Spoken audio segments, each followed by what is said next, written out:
हर हर महादेव। जय श्री गुरु, जय गणपति भगवान। देखी जा कि प्रभु भगवान शिव सबके गुरु हमें, यही से उनका के सबके गुरु और हमनियों के शिव गुरु कहे नहीं जा। और शिव गुरु प्रथम गुरु हमें संसार में। ये संसार के उत्पत्ति जब भइल तब प्रथम गुरु के रूप में भगवान शिवे अइले। वेद व्यास जी शिव पुराण में एगो कथा कहत रहे और वो कथा के हम रौरा सभे के सुनावे जातनी। आइजा कथा में चल जाओ गोस्वामी शिव चर्चा कथा के तरफ से। और शिव पुराण की कथा है कि एक बार एगो गांव में बहुत धनाढ़ एगो सुनार रहत रहन। उनकर व्यापार बहुत बढ़हन रहे और व्यापार इतना जोर पर रहे कि उनका घर में हीरा जवाहरात कोनो चीज़ के कमी ना रहे और तरह तरह के उनकर घर में नौकर चाकर सब चीज़ रहे। और वो भगवान शिव के परम भक्त रहन। भगवान शिव के परम भक्त रहन। उनकर पत्नी भी भगवान शिव के भक्तिन रही और कोनो चीज़ के कमी ना रहे। भगवान से कोनो भी चीज़ के ओहन जना आज तक गिला शिकवा चाहे शिकायत ना कैलन जा। एक दिन के बात भइल कि सेठ जी कहीं आपन काम से जंगल से गुजरत रहन और जंगल में उनका के सांप काट लेलस, जना के चलते उनकर मृत्यु हो गई। जब मृत्यु हो गई तो देखें कहाला कि विपत्ति के कभी दस्तक के पता ना लगेला। विपत्ति कब हमनी के घर में आ जाई ओकर कोनो गणना नहीं, कोनो ओकर ज्योतिषी बता ना सकत रे। और विपत्ति के पैर कई तरह के होला और ये सेठ जी के तरफ से ये विपत्ति उनका घर में वास कर गई। और इन्हें इनका के सांप काट लेलस। जब मृत्यु के प्राप्त हो गए तब उनका घर में चोरी हो गई। चोर आके सब धन चुरा ले गए। सब टोटल धन उनका घर के हरण हो गई। अब उनकर पत्नी उनकर बाल बच्चा सब केहू भूखे मरे लागल और सब केहू भगवान शिव से मनावे लागल कि हे प्रभु अब हमनी के गुजारा कैसे हुई, काहे कि हमनी घर में अब तक खैलो के लाला पड़ गइल बा।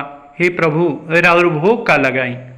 उनकर पत्नी इहे कह कह के रोअस और प्रभु के अपार महिमा के आगे कहे लगली कि समय कब केकर कौन दिन दिखावेला ये कौन केहू नहीं जानत।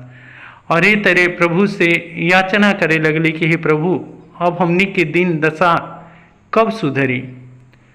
एक दिन के बात भइल कि खैला खेला बिना मरत मतारी अपन पुत्र के जौन 18 साल के रहे पढ़ लिख के अभी बेचारा बाहर देश से आई रहे और ओकरा सुनार के व्यवसाय के बारे में कुछ भी जानकारी ना रहे और वो बस अपन पढ़ाई पूरा कैलस।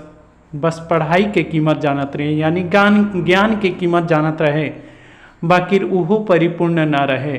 काहे कि जे केहू ओकर जीवन से व्यवस्था चलल आवत, यानी दादा परदादा जे केहू भी कौनो व्यवसाय करता तो जरूर से जरूर आपन लइका फैका के भी सिखावे के चाही ताकि वो व्यवसाय में हाथ बढ़ाओ। और ये सुनार बेचारे यह चले कि हमारे बेटा खूब पढ़ लिख के बढ़िया आदमी बनो। और ये व्यवसाय में का रखल बा ये तरह करके जब घर में लाला पड़ गए तब माई उनका के खूब एगो बढ़िया हार जौन नीलम पन्ना हीरा तीनों चीज़ों में जड़ा रहे और तीनों चीज़ के उहार के अपन पुत्र के सौंप के कहली कि हे बेटा तू जा चाचा की दुकान पर और चाचा की दुकान पर जाके एकरा के तू बेच दिया। चाचा तारा के बढ़िया कीमत दे दी हैं जौना से हमनी के घर बार कुछ दिन ना चले लगी। और थोड़े ही धन में यही धन एगो रह गइल बा और हमने भी घर द्वार के अलावा कुछ भी हमने भी धन नहीं खे। जब वो चाचा के दुकान पर वो लड़का गई, चाचा से जाके प्रणाम कैलस, पाँव धाके उनकर चरण स्पर्श कैलस और कलश ही चाचा जी हई एगो हार बा माई हमार देली हा और कलिहा के एकरा के एगो कीमत लगा के बढ़िया और रौरा दे दीही, काहे कि हमनी घर के अब व्यवस्था चलल मुश्किल बा, काहे कि हमनी घर में कुछ भी अब अनाज पानी नहीं के, काहे कि चोर सब चुरा ले गए सा। तब उ चाचा ओकरा के जांच परख के कहले कि हे बेटा तू पढ़ लिख के तो बहुत विद्वान बन गया, ठीक बा बहुत अच्छा बा, बाकी हे बेटा तू शेयर बाजार के बारे में जानते बड़ा, सब चीज़ जाना तरह, यही चलते अभी एकर दाम गिरल बा और हीरा पन्ना और नीलम के तीनों चीज़ के दाम गिरल बा, यही चलते तू एकरा के घरे ले जा, माई के दे दिया और हई कुछ रुपया ले ला।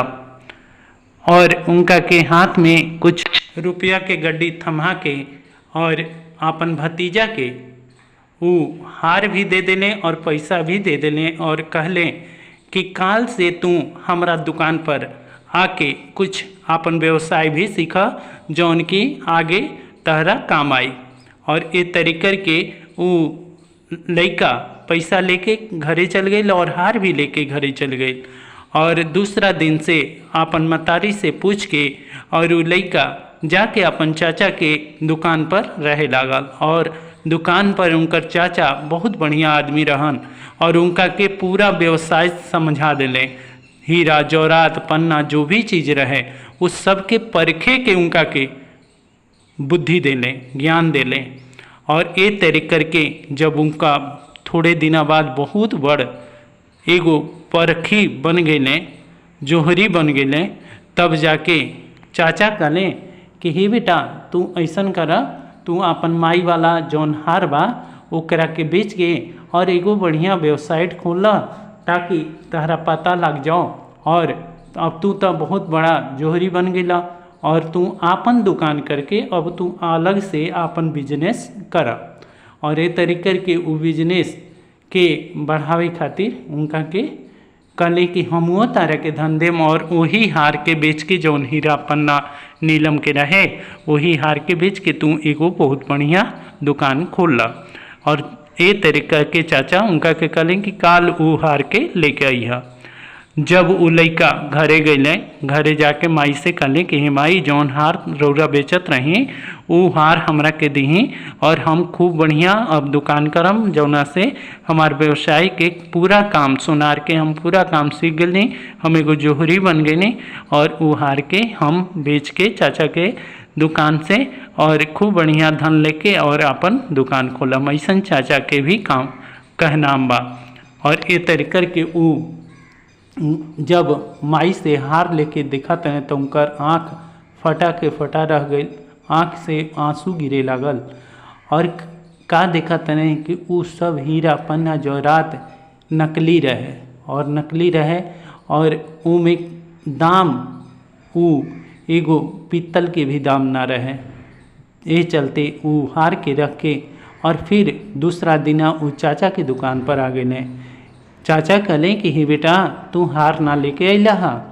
तब वो आँख में आंसू भर के कहले कि हे चाचा का बताई कि वो तो नकली है, काहे कि उमें तो ना हीरा असली बा ना पन्ना असली बा ना नीलम असली बा, वो तो नकली हार बनावल गइल बा। तब कहले कि हे बेटा हम तारा के यही बात के समझावे खातिर तारा के इतना बड़ जोहरी बनौनी है, तारा के व्यवसाय सिखौनी है।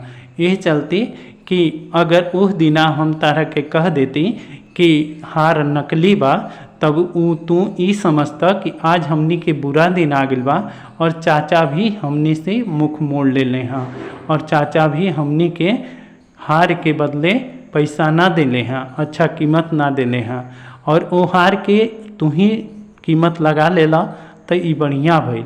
और बतावा कि ओकर का कीमत बा। तब वो कहले कि हे चाचा जितना तू पैसा दिले रहा ओकरा के 10 गुना कम में भी, यानी कि तू उस दिन हमरा के 50,000 दिले रहा, बाकी वो हार की कीमत 500 भी ना रहे। और ए तेरे चाचा के पैर पकड़ ले कहने कि नहीं बेटा, तहरा पहले व्यवसाय के सीखे के चाहिए। तहार जौन कुल खानदान के जौन धर्म बा, कुल खानदान के जौन व्यवसाय ओकरा के सीख लेबा, तब जाके तहार काम काज अपने आप चले लगी। और ए तरीक करके चाचा अपना भीड़ से उनका के पैसा दे लें, उनका के दुकान करो लें। और ए तरीक करके वो जब ज्ञान की कीमत, यानी कि ज्ञान की कीमत ई ना कहला कि हम पढ़ लिख गई नहीं, और जब तक हम पढ़ लिख के कुछ हाथ से काम ना करम, हाथ से काम करे के ना सीखम, तब तक ओकर कोनो फ़ायदा नहीं है। ज्ञान असली कीमत तब होला कि जब ओकरा के प्रैक्टिकली करके आदमी अपना से करके देखी, तब जाके समझी कि ज्ञान के असली कीमत का होला। हमार कहे के मतलब बा ई कि देखी जा, आजकल लइका सर्टिफिकेट तो ले लेता, बाकी पढ़ाई के असली मतलब, भगवान के असली मतलब, भगवान के पूरा सानिध्यता चाहिए, पूरा उनका आपन भक्ति चाहिए, तब उनका के प्रति समर्पण होखे के पड़ी। ई ना कि हम गुरु धारण कर लेनी और गुरु धारण करके हम बहुत बड़ ज्ञानी बन गए नी ना। ज्ञान के कीमत तबे होला कि जब भक्ति के पूर्ण अंश से जान जाई, भगवान के पूरा समर्पण हो कि भगवान के अपन भक्ति भाव विश्वास के प्रति उनका के समर्पण करी, तब जाके ये ज्ञान के कीमत हुई। हर हर महादेव, जय शिव गुरु, जय गणपति भगवान। कथा रउरा सभी के कैसन लागल जरूर से जरूर कमेंट बॉक्स में हर हर महादेव लिख के जरूर बताएं जा। और अगर कथा बढ़िया लागल तो रउरा सभी से ये अनुरोध बा कि चैनल के सब्सक्राइब भी करम जा, ताकि आवे वाला हर एक कहानी रउरा सभी के शिव पुराण के प्राप्त हो सके। जय शिव गुरु।